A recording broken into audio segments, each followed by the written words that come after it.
Viva uma jornada que pode transformar toda a sua vida. Descubra as revelações e ensinamentos de uma peregrinação única no livro Caminho da Fé, Descobertas na Estrada da Alma. Não perca essa leitura inspiradora. Acesse o link na descrição. Frete grátis para todo o Brasil. Comece por admitir que é resistência. Esteja lá quando a resistência aparecer. Observe de que modo a sua mente a cria, que nome dá à situação, a você mesmo ou aos outros. Observe o processo de pensamento envolvido. Sinta a energia da emoção. Ao testemunhar a resistência, você vai verificar que ela não tem nenhum propósito. Ao focalizar toda a sua atenção no agora, a resistência inconsciente passa a ser consciente. E isso é o fim dela. Você não pode estar infeliz e consciente. Se há infelicidade, negatividade ou qualquer forma de sofrimento, significa que existe resistência. E a resistência é sempre inconsciente. Você escolheria a infelicidade? Se não escolheu, como ela apareceu? Qual é o propósito dela? Quem a está mantendo viva? Você diz que está consciente da sua infelicidade, mas a verdade é que você está identificado com ela e mantém vivo esse processo de identificação através de um pensamento compulsivo. Tudo isso é inconsciência. Se você estivesse consciente, quer dizer totalmente presente no agora, toda negatividade iria se dissolver quase instantaneamente. Ela não conseguiria sobreviver na sua presença. Só consegue sobreviver na sua ausência. Nem mesmo o sofrimento consegue sobreviver muito tempo diante da presença. Você mantém a infelicidade viva quando dá tempo a ela. Esse é o sangue dela. Remova o tempo, concentrando uma percepção intensa no momento presente, e ela morre. Mas você quer mesmo que ela morra? Você já teve mesmo bastante dela? Quem você seria sem ela? Até que você pratique a entrega, a dimensão espiritual é algo a respeito do que você já leu, ouviu falar, escreveu, pensou, acreditou ou não. Não faz diferença. Não até que a entrega tenha se tornado uma realidade em sua vida. No momento da entrega, a energia que você desprende, que passa a governar sua vida, é de uma frequência vibracional muito maior do que a energia da mente, que ainda governa as estruturas sociais, políticas e econômicas da nossa civilização e que se perpetua através da propaganda e dos sistemas educacionais. Através da entrega, a energia espiritual penetra nesse mundo. Ela não gera sofrimento para você, para outros seres humanos ou para qualquer outra forma de vida no planeta. Ao contrário da energia da mente, ela não polui a Terra e não está sujeita às leis das polaridades, que diz que nada pode existir sem o seu oposto e que não pode haver o bem sem o mal. Aqueles que continuam dominados pela mente, a grande maioria da população, não percebem a existência da energia espiritual. Ela pertence a uma outra ordem e vai criar um mundo diferente quando um número suficiente de seres humanos entrar no estado de entrega e se tornar totalmente livre da negatividade. Se a Terra sobreviver, essa será a energia daqueles que a habitarem. Jesus se referiu a essa energia quando proferiu seu famoso e profético Sermão da Montanha. Bem-aventurados os mansos, porque herdarão a terra. É uma presença silenciosa, mas intensa, que dissolve os padrões inconscientes da mente. Eles podem até permanecer ativos por um tempo, mas não vão mais governar a sua vida. As condições externas que apresentavam uma resistência também tendem a mudar ou a se dissolver através da entrega. Essa energia é um poderoso agente transformador de situações e de pessoas. Caso as condições não mudem imediatamente, a sua aceitação do agora permite que você se coloque acima delas. De qualquer forma, você está livre.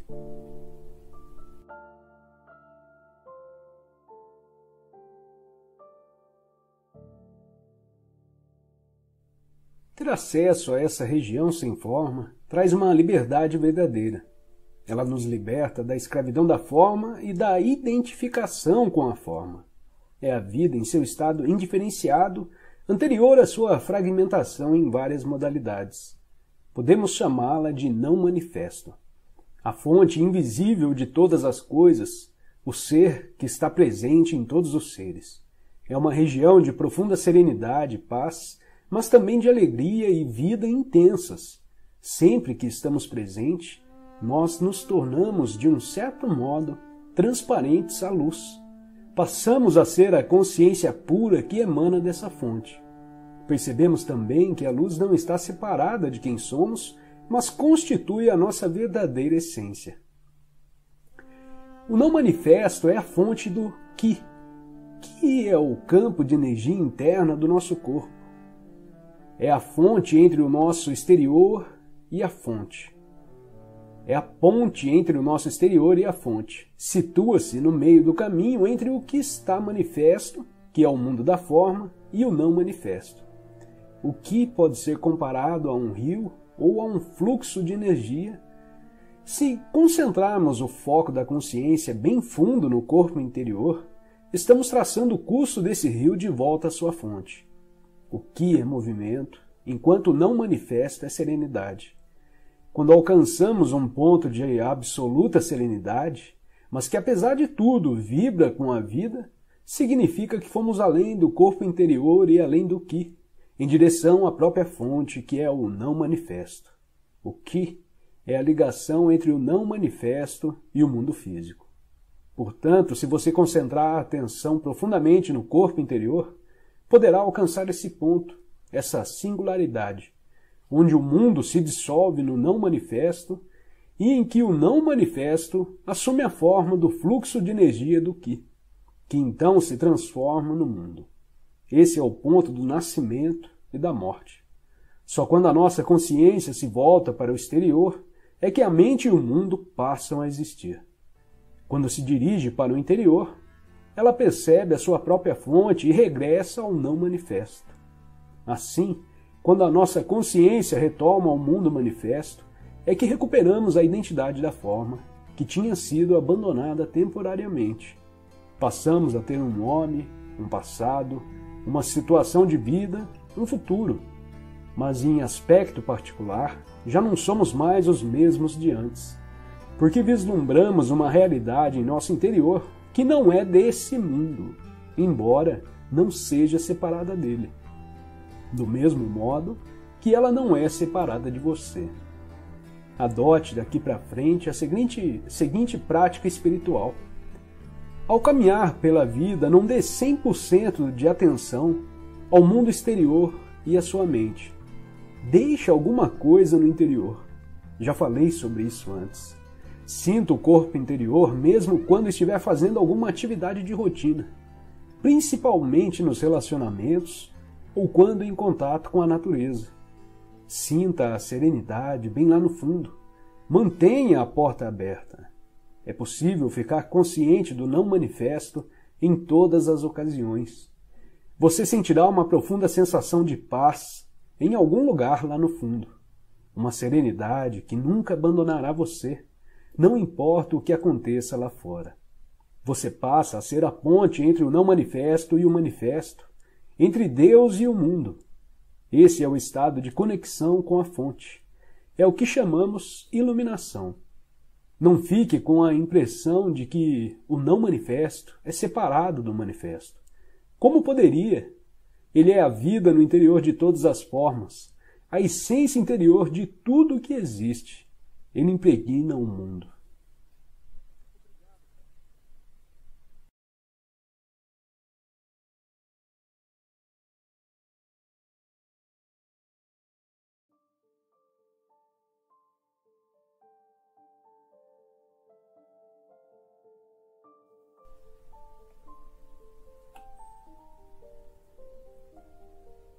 Enquanto permanecemos na dimensão física e em conexão com a psique humana coletiva, o sofrimento, embora raro, ainda pode acontecer. Não devemos confundi-lo com o sofrimento emocional. Todo sofrimento é criado pelo ego e fruto de uma resistência.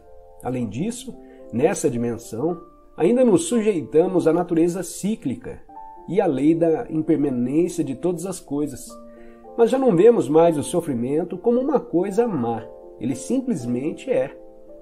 Ao permitir o existir de todas as coisas, uma dimensão mais profunda, por baixo do jogo dos opostos, se revela para nós como uma presença permanente, uma serenidade profunda e estável, uma alegria sem motivos que se situa além do bem e do mal. Essa é a alegria do ser, a paz de Deus. A natureza cíclica do universo está intimamente ligada à impermanência de todas as coisas e situações. Buda fez disso uma parte central de seu ensinamento. Todas as circunstâncias são altamente instáveis e estão em fluxo constante, ou como ele colocou, a impermanência é uma característica de cada circunstância, de cada situação com que vamos nos deparar na vida. Elas vão se modificar, desaparecer ou deixar de proporcionar prazer. A impermanência também é um ponto central dos ensinamentos de Jesus.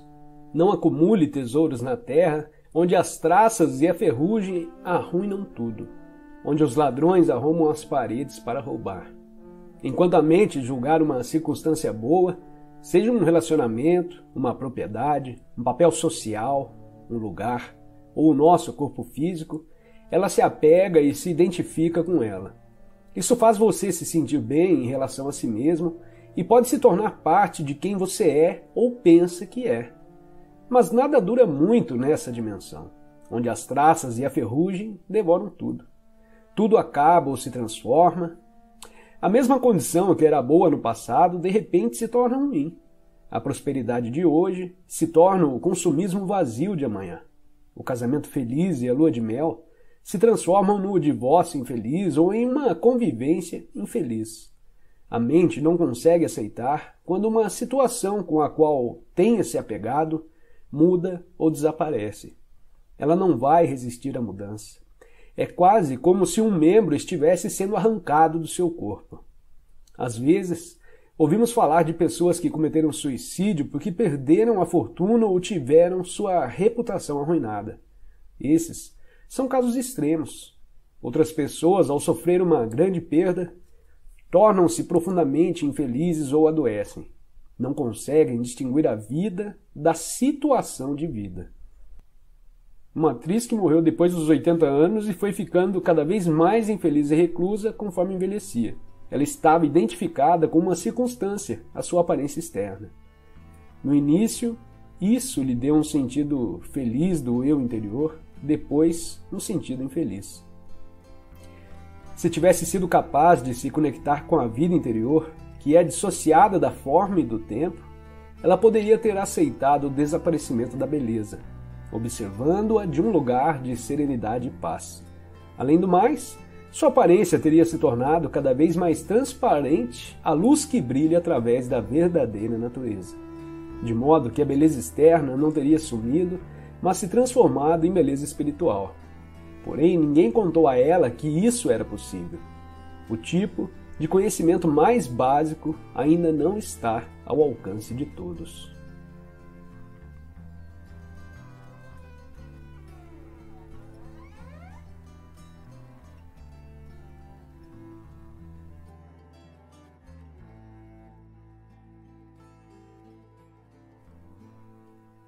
Quando o seu sofrimento é profundo, você provavelmente tem um grande anseio de escapar e de não se entregar a ele. Você não quer sentir o que está sentindo, o que poderia ser mais normal, mas não tem escapatória, nenhuma saída. Existem algumas pseudo-saídas, como o trabalho, a bebida, as drogas, a raiva, as projeções, as abstenções e etc.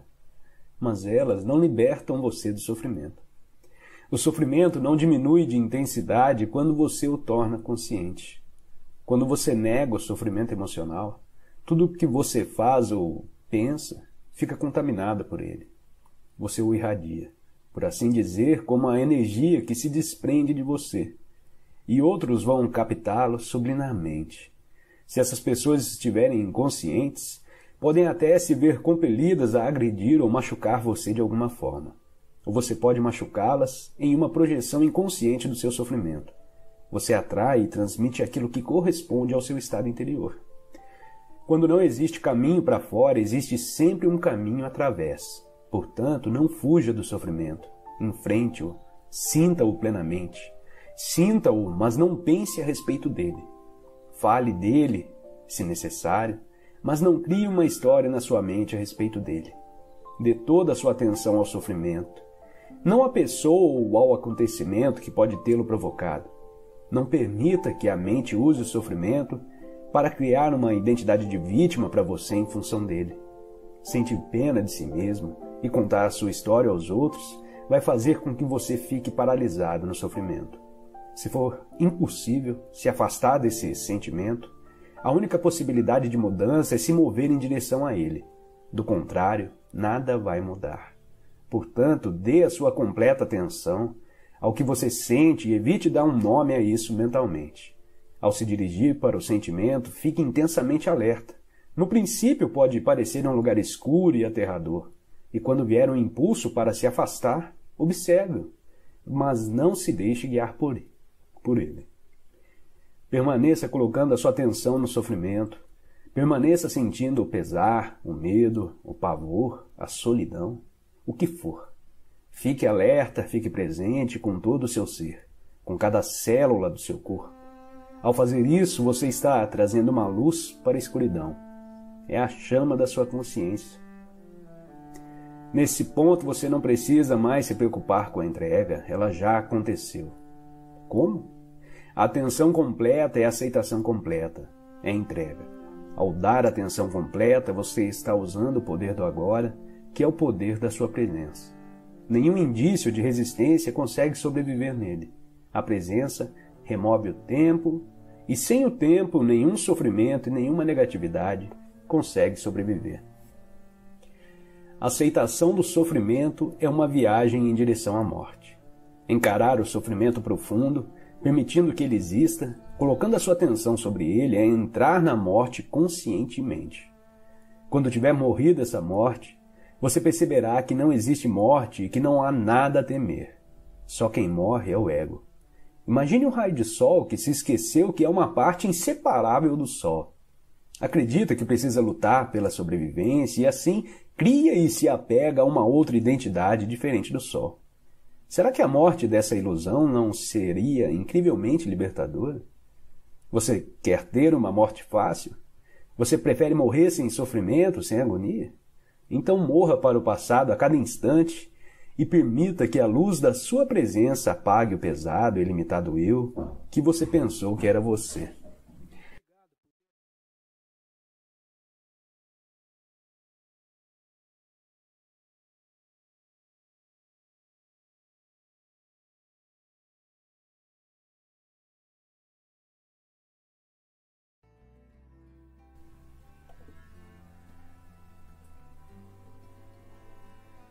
Claro que existe alguma coisa errada com você e ninguém está julgando nada. Sem querer ofender, você não pertence à raça humana que matou mais de 100 milhões de membros da própria espécie somente no século XX? Não é uma questão de culpa, mas enquanto a mente nos governar, fazemos parte de uma insanidade coletiva. Talvez você não tenha olhado profundamente para dentro na condição humana sob o domínio da mente. Abra os olhos e veja o medo, o desespero, a inveja e a violência que penetram em tudo. Atente para a crueldade e o sofrimento abomináveis em uma escala jamais imaginada, que os homens infligem e continuam a infligir a outros homens, assim como a outras formas de vida. Você não precisa condenar, apenas observe. Isso é pecado, isso é insanidade, isso é inconsciência. E, acima de tudo, não esqueça de observar a sua própria mente. Busque nela a raiz da insanidade. O corpo que podemos ver e tocar não consegue nos conduzir para dentro do ser, mas esse corpo visível e palpável é só uma casca, ou melhor, uma percepção limitada e distorcida de uma realidade mais profunda. Em nosso estado natural de conexão com o ser, essa realidade mais profunda pode ser sentida a cada momento. como o corpo interior invisível, que é a presença viva dentro de nós. Portanto, habitar o corpo é sentir o corpo bem lá no fundo, de modo a sentir a vida dentro dele e assim realizar que somos algo mais além da forma exterior. Mas isso é só o começo da jornada interior, que nos levará ainda mais fundo para uma região de grande serenidade e paz, embora também de grande poder e de vida palpitante. No início, talvez você só consiga ter rápidas visões dessa região, mas através delas, começará a perceber que você não é apenas um fragmento sem sentido em um universo estranho, levemente suspenso entre o nascimento e a morte, com poucos momentos prazerosos de curta duração seguidos de dor e no final de devastação. Por baixo da forma exterior, estamos em conexão com algo tão grande, tão incomensurável e tão sagrado que não pode ser concebido nem compreendido através de palavras, embora eu esteja falando sobre ele agora. Estou falando não para dar a você alguma coisa em que acreditar, mas para mostrar de que modo você pode conhecê-lo. Enquanto sua mente absorver toda a sua atenção, você não conseguirá estar em conexão com o ser. A mente absorve toda a sua consciência e a transforma em uma matéria mental. Você não consegue parar de pensar. O pensamento compulsivo se tornou uma doença coletiva. Tudo o que você achava que sabia a seu respeito passa a se originar da atividade mental. Sua identidade, como não tem mais raízes no ser, se transforma em uma construção mental vulnerável e indispensável, que cria o medo e que passa a ser a emoção oculta predominante, ficando então a única coisa que realmente importa em sua vida, que é a percepção do seu eu interior mais profundo, a sua indestrutível e invisível realidade. Para se tornar consciente do ser, você precisa ter de volta a consciência aprisionada pela mente. Essa é uma das tarefas mais essenciais na sua jornada espiritual. Ela vai libertar grandes porções de consciência que antes estavam presas nos pensamentos inúteis e compulsivos.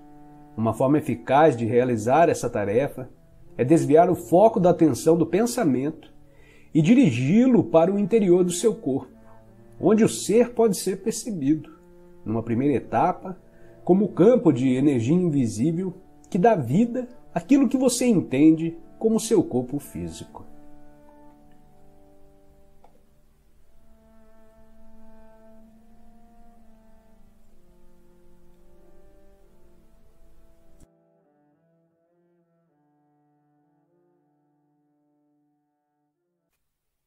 Identificar-se com a mente, o que faz com que estejamos sempre pensando em alguma coisa. Ser incapaz de parar de pensar é uma aflição terrível, mas ninguém percebe porque quase todos nós sofremos disso, e então consideramos uma coisa normal. O ruído mental incessante nos impede de encontrar a área de serenidade interior, que é inseparável do ser. Isso faz com que a mente crie um falso eu interior que projeta uma sombra de medo e sofrimento sobre nós. Examinaremos esses pontos detalhadamente mais adiante. O filósofo Descartes acredita ter alcançado a verdade mais fundamental quando proferiu sua conhecida máxima: penso, logo existo. Cometeu, no entanto, um erro básico ao equiparar o pensar ao ser e a identidade ao pensamento. O pensador compulsivo, ou seja, quase todas as pessoas, vive em um estado de aparente isolamento, em um mundo povoado de conflitos e problemas. Um mundo que reflete a fragmentação da mente em uma escala cada vez maior. A iluminação é um estado de plenitude, de estar em unidade e, portanto, em paz. Em unidade tanto com o universo quanto com o eu interior mais profundo, ou seja, o ser. A iluminação é o fim não só do sofrimento e dos conflitos internos e externos permanentes, mas também da aterrorizante escravidão do pensamento. Que maravilhosa libertação! Se nos identificamos com a mente, criamos uma tela opaca de conceitos, rótulos, imagens, palavras, julgamentos e definições, que bloqueia todas as relações verdadeiras. Essa tela se situa entre você e o seu eu interior, entre você e o próximo, entre você e a natureza, entre você e Deus. E essa tela de pensamentos, que cria uma ilusão de separação, uma ilusão de que existe você em um outro, totalmente à parte.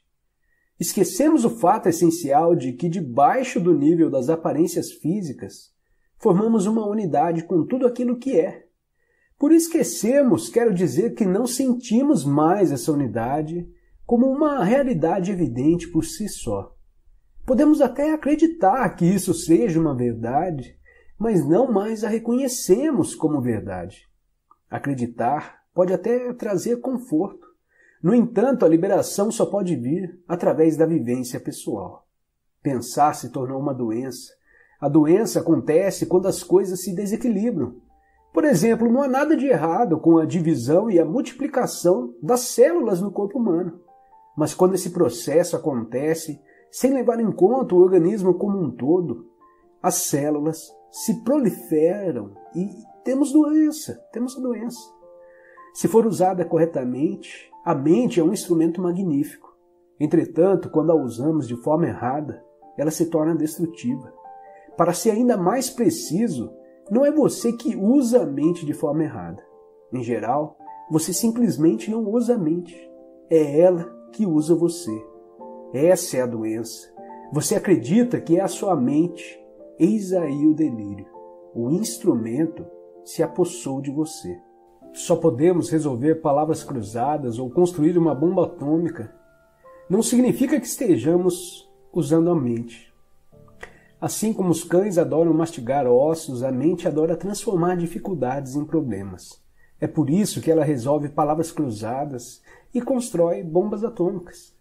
Mas essas coisas não interessam a você. Pergunta então, você consegue se livrar da sua mente quando quer? Já encontrou o botão que a desliga? Então, é porque a mente está usando você. Estamos tão identificados com ela que nem percebemos que somos seus escravos. É quase como se algo nos dominasse sem termos consciência disso e passássemos a viver como se fôssemos a entidade dominadora. A liberdade começa quando percebemos que não somos a entidade dominadora, o pensador. Saber disso nos permite observar a entidade no momento em que começamos a observar o pensador. Ativamos um nível mais alto de consciência. Começamos a perceber, então, que existe uma vasta área de inteligência além do pensamento e que este é apenas um aspecto diminuto da inteligência. Percebemos também que todas as coisas realmente importantes, como a beleza, o amor, a criatividade, a alegria e a paz interior, surgem de um ponto além da mente. É quando começamos a acordar.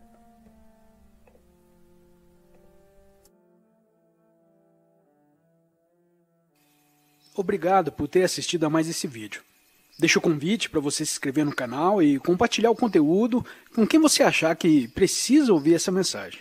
Um grande abraço e até o próximo vídeo.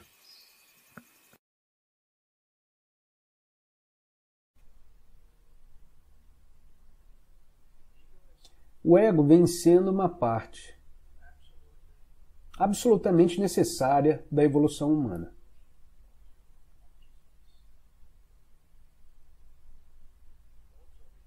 Aliás, nós precisamos saber, antes de falarmos mais sobre isso, quando falamos do ego, não confundir o ego com o que eu chamo de identificação com a forma. Todos têm uma identificação com a forma que significa você tem uma forma física e uma forma psicológica. A pessoa, a criação da pessoa no nível da mente e das emoções. E a sua forma física e psicológica tem o seu lugar.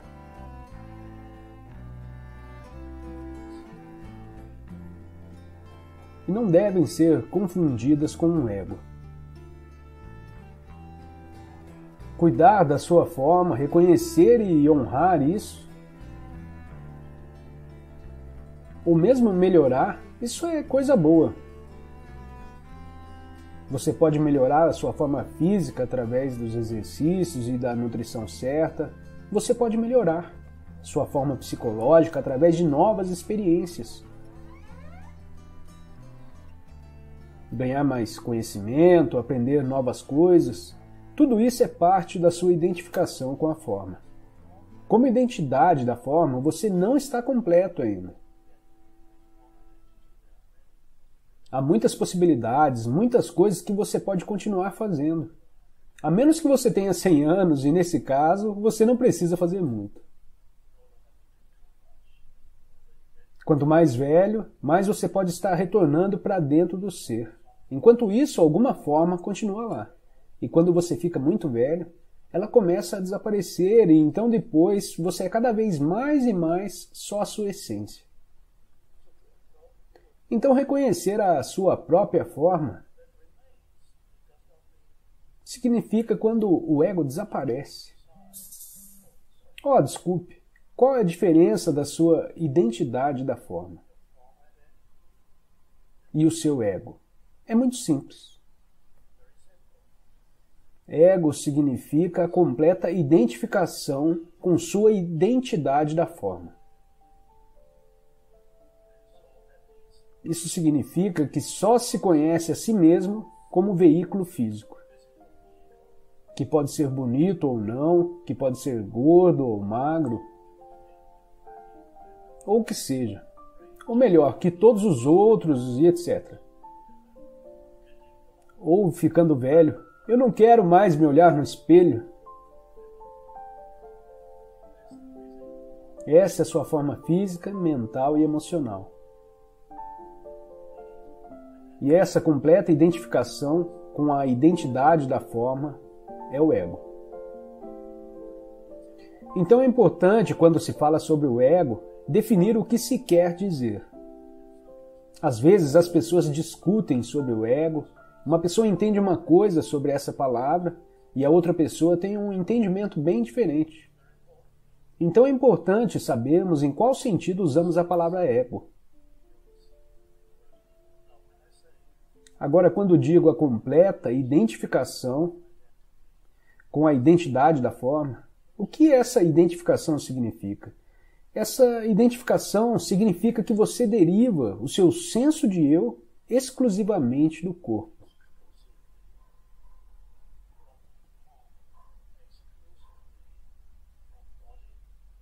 Da aparência, das suas habilidades e etc. E da mente, das emoções, conhecimentos, conquistas e habilidades, todas essas coisas que estamos falando.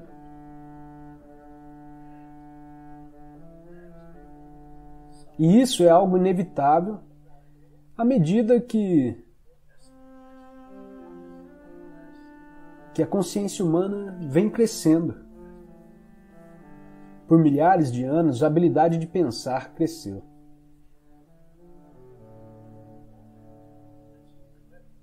Foi um incrível desenvolvimento evolutivo, a capacidade de criar da consciência, de criar o pensamento. O que aconteceu então foi que os humanos, antes do surgimento do pensamento, humanos viveram em um estado de conexão com o ser, com o todo. Então, muito gradualmente, eles começaram a pensar, e mesmo quando começaram a pensar, ainda não era um problema. Era uma coisa maravilhosa. Alguns antropólogos, e eu acredito que estão corretos, quando dizem que quando os humanos começaram a pensar, que é algo que está linkado com o surgimento da linguagem. Muito do pensamento são palavras na sua mente. Então surgiu a linguagem e à medida que crescia mais e mais, a habilidade de pensar crescia mais e mais. Alguns antropólogos dizem, e eu acredito que estão corretos, Os primeiros humanos, naqueles tempos em que o pensamento surgiu, acreditavam que os deuses falavam com eles. Porque ouviram essas vozes na sua cabeça, então eles interpretaram seus processos de pensamento como mensagens de Deus ou de deuses que podem ter dito: agora vai lá e mate aquelas pessoas naquele povoado. Talvez. Mas talvez ainda não estivessem chegando a esse estado, onde sentiram a necessidade de matar pessoas no povoado vizinho, que surgiu mais tarde quando eles começaram a se identificar mais e mais com as estruturas de pensamento em suas mentes. E o ego coletivo se desenvolveu antes do ego pessoal. O ego pessoal foi um estado posterior de desenvolvimento. Então a capacidade de pensar surgiu gradualmente. Cresceu mais e suas consciências caíram mais e mais em suas mentes, em seus pensamentos. Gradualmente eles perderam essa sensação como um enraizamento, como ser, e esses foram os estados iniciais do ego se formando.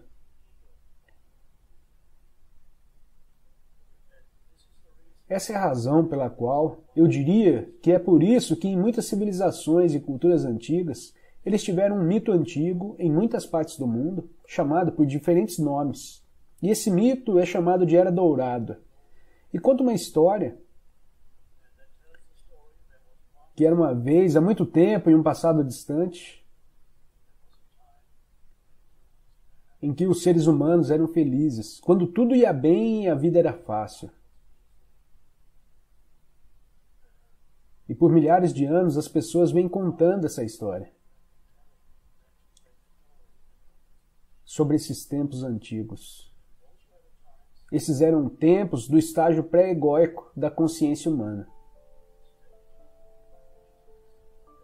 quando existia essa conectividade.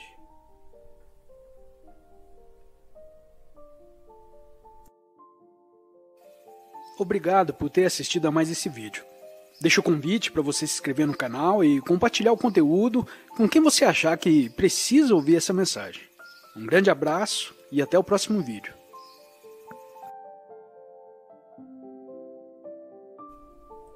O desejo de ter um relacionamento amoroso é universal, porque as pessoas acreditam que a paixão, o dito amor, pode libertá-las do medo, da necessidade e do vazio que fazem parte da condição humana, em seu estado de pecado e não iluminação. Existe uma dimensão física e outra psicológica para esse estado. No nível físico, é óbvio que não somos um todo nem jamais seremos. Cada um de nós é homem ou mulher, o que vale dizer uma metade de um todo. Nesse nível, o desejo de ser completo, de retornar à unidade, se manifesta através da atração entre homem e mulher. É um impulso quase irresistível de união com a polaridade oposta de energia. A raiz desse impulso físico é espiritual, porque nele está o desejo ardente do fim de uma dualidade, de um retorno ao estado de completude. A união sexual é o mais perto que podemos chegar desse estado no nível físico. Essa é a razão pela qual ela é a experiência mais satisfatória que o reino físico pode nos oferecer. Mas a união sexual não passa de um lampejo breve de plenitude, um instante abençoado. Enquanto ela for inconscientemente vista como meio de salvação, você a verá como o fim da dualidade no nível da forma, um lugar onde ela não pode ser encontrada. Você teve um lampejo do paraíso, mas não pode ficar ali e se percebe de novo em um corpo separado. No nível psicológico, a sensação de falta, de não estar completo, é até maior do que no nível físico. Enquanto houver uma identificação com a mente, o sentido do eu interior é dado pelas coisas externas. Isso significa que você extrai o sentido de quem você é de coisas que não têm nada a ver com quem você realmente é, como o seu papel na sociedade, suas propriedades, sua aparência externa, seus sucessos e fracassos, seus sistemas de crenças e etc.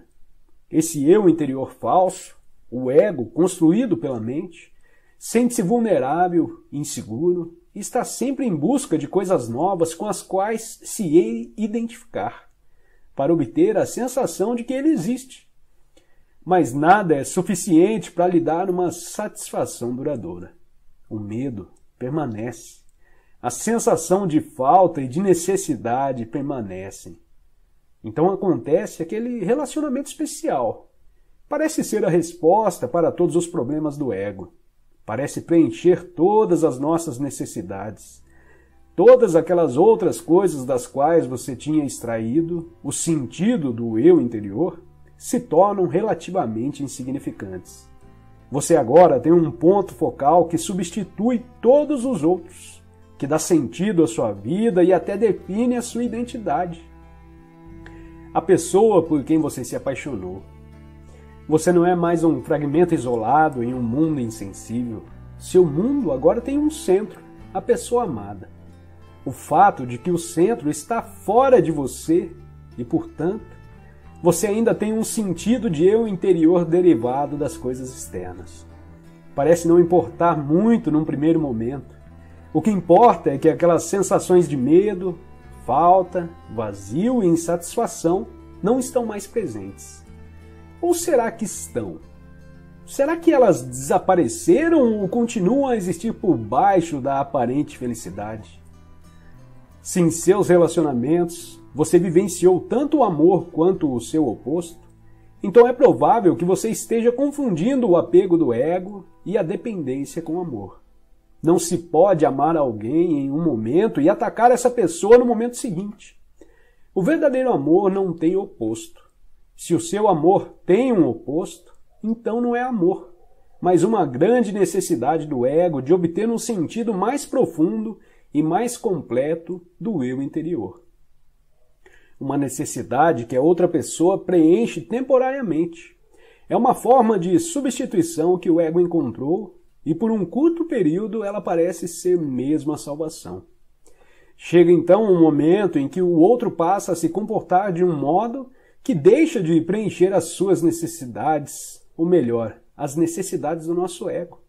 As sensações de medo, sofrimento e falta, que estavam encobertas pelo relacionamento amoroso, voltam a aparecer, como acontece com qualquer vício. Ficamos muito bem enquanto a droga está disponível, mas chega no momento em que a droga não funciona mais. Quando essas dolorosas sensações de medo reaparecem, nós as sentimos mais fortes do que antes e passamos a ver o outro como a causa de todas essas sensações. Isso significa que estamos projetando no outro essas sensações, por isso nós o agredimos com toda a violência que é parte do nosso sofrimento. Essa agressão pode despertar o sofrimento do outro, que é induzido a contra-atacar. Nesse ponto, o ego ainda está inconscientemente esperando que a agressão ou a tentativa de manipulação seja suficiente para levar o outro a mudar o comportamento, de forma que possa usá-lo de novo para encobrir seu sofrimento. Todo vício surge de uma recusa inconsciente de encararmos nossos próprios sofrimentos. Todo vício começa no sofrimento e termina nele. Qualquer que seja o vício, álcool, comida, drogas legais ou ilegais, ou mesmo uma pessoa, ele é um meio que usamos para encobrir o sofrimento. Essa é a razão por que, passada a euforia inicial, existe tanta infelicidade, tanto sofrimento nos relacionamentos íntimos. Eles não causam o sofrimento e a infelicidade, eles atrasem a superfície. O sofrimento e a infelicidade que já estão dentro de nós. Todo vício faz isso. Todo vício chega a um ponto em que já não funciona mais para nós e então sentimos o sofrimento mais forte do que nunca.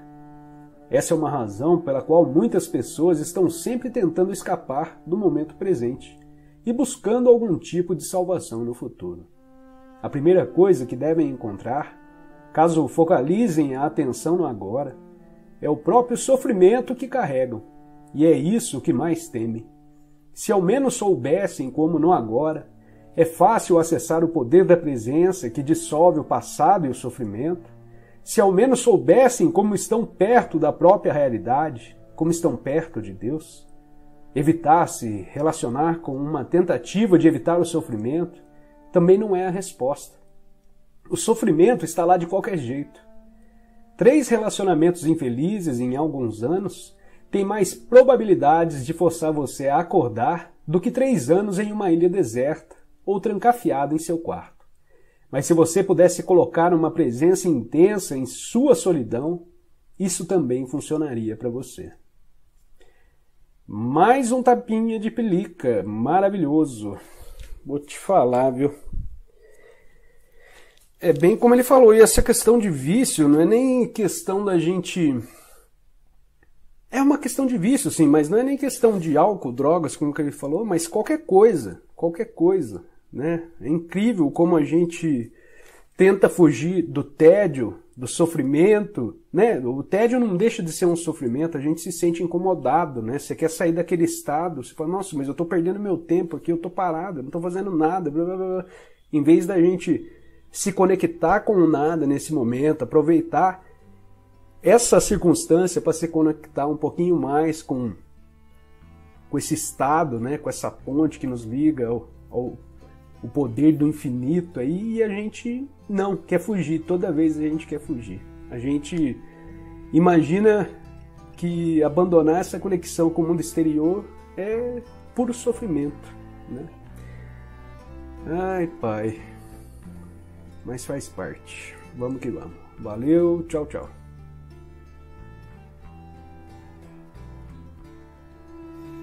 Obrigado por ter assistido a mais esse vídeo. Deixo o convite para você se inscrever no canal e compartilhar o conteúdo com quem você achar que precisa ouvir essa mensagem. Um grande abraço e até o próximo vídeo.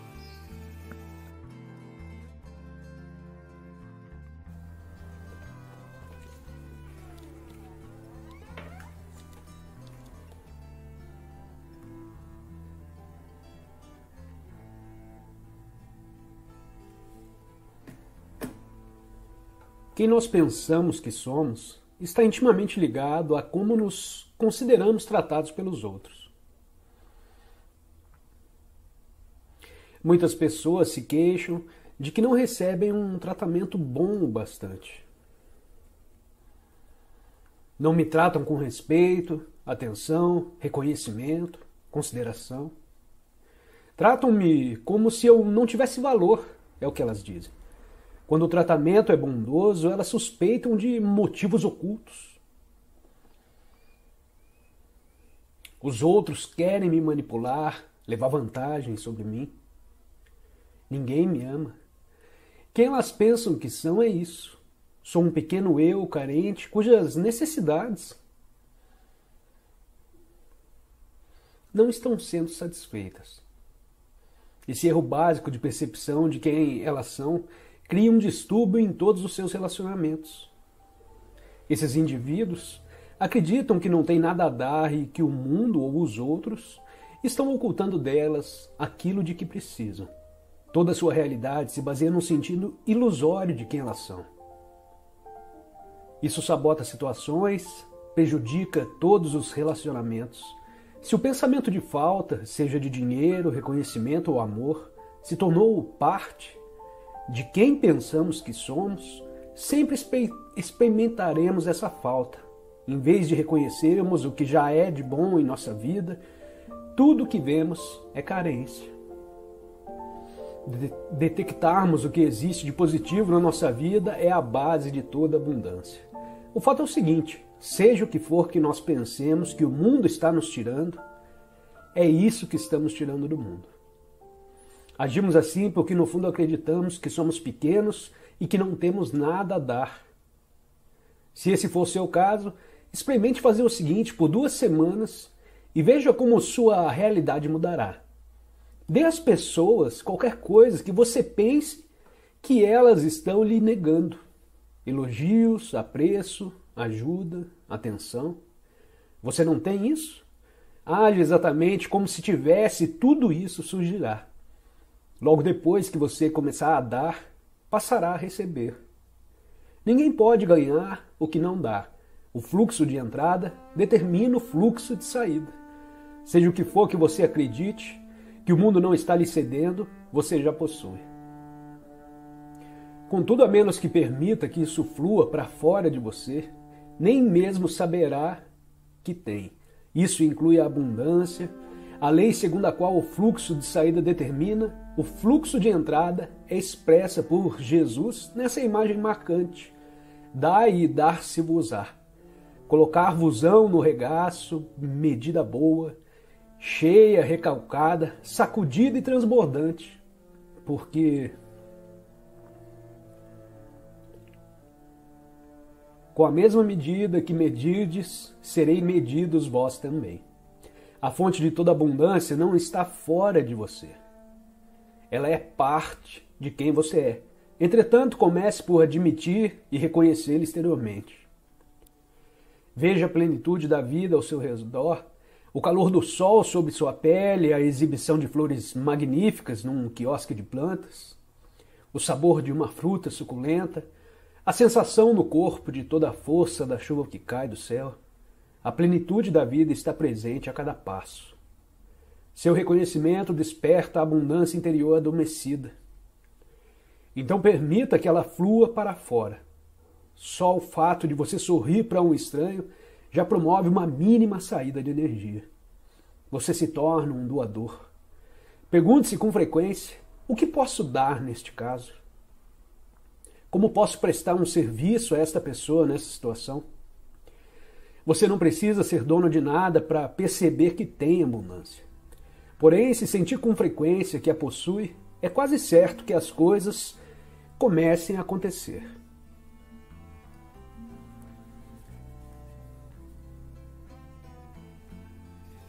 Obrigado por ter assistido a mais esse vídeo.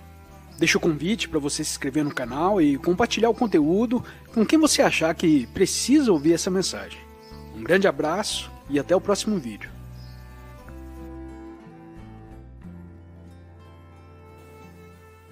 Por um momento você não está presente.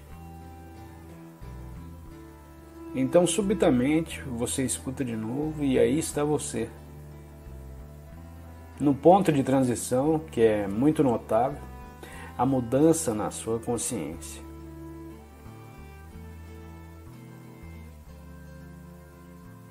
A qualidade da mudança em sua vibração, da forma que você preferir chamar.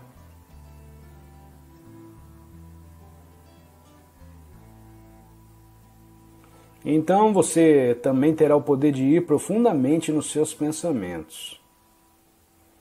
E às vezes isso acontece para algumas pessoas que não estão ainda firmemente ancoradas na presença. E elas vão da presença e de repente seguem através das camadas de pensamento e vão profundamente a um estado dormente. Então você pode ter uma pessoa que é presente no momento e no próximo momento está dormindo.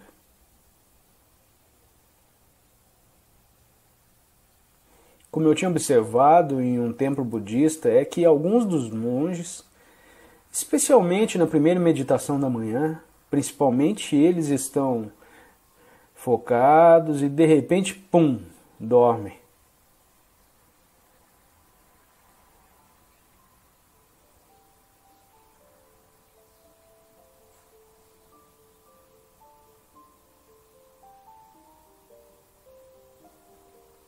Mas outra coisa que acontece enquanto você passa pelo processo de mudança, sim, é um processo, sim, uma mudança, uma coisa importante muda, e daí entra no lugar e é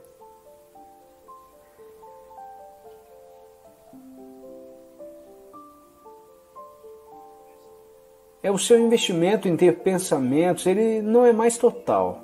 Mesmo quando você ainda os tem gradualmente, você ainda não está totalmente absorvido nisso.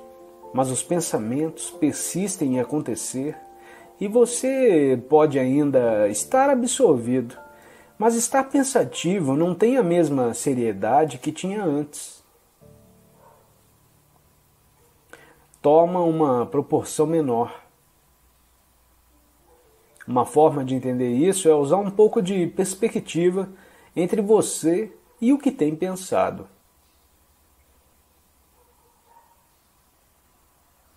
E acima de todo tipo de pensamento, nada mais terá o poder de te trazer infelicidade. O que é algo corriqueiro, pois sempre que se encontrar infeliz, é porque está pensando sobre algo, sem uma história feita pela mente. Você não terá como se sentir infeliz. Você pode até ter seriedade demais em suas energias, mas não infelicidade. E você pode permitir-se isso. Mas para ser infeliz, uma pessoa precisa estar cercada pela infelicidade. Você precisa de uma história que a justifique. Sua infelicidade e essa história será uma sucessão de pensamentos. Isso se dá de uma forma tão inebriante que você acaba acreditando em cada pensamento que surge e conta a sua história. O porquê de estar infeliz, e então você fica infeliz. Logo, nunca é a situação que o torna infeliz. São seus pensamentos que o fazem. É uma coisa interessante de se observar em si mesmo. A aceitação do agora como ele é e não haverá. Aceite o agora como ele é e não haverá infelicidade. Simplesmente aceite o momento como é e não há nada. Além disso, se você estiver infeliz, você também pode aceitar. Como se diz, eu não posso aceitar o agora, pois estou infeliz. Eu não posso aceitar o presente agora. Você pode sim ter aceitação desse momento como se fosse uma porta para conseguir a presença. E também a aceitação desse momento como ele é. E este momento, se você estiver infeliz, diga: ok, não estou feliz, isto é nada além do que é. Então observe o que acontece com a infelicidade. Quando você aceita totalmente. Obrigado por ter assistido a mais esse vídeo. Deixo o convite para você se inscrever no canal e compartilhar o conteúdo com quem você achar que precisa ouvir essa mensagem. Um grande abraço e até o próximo vídeo.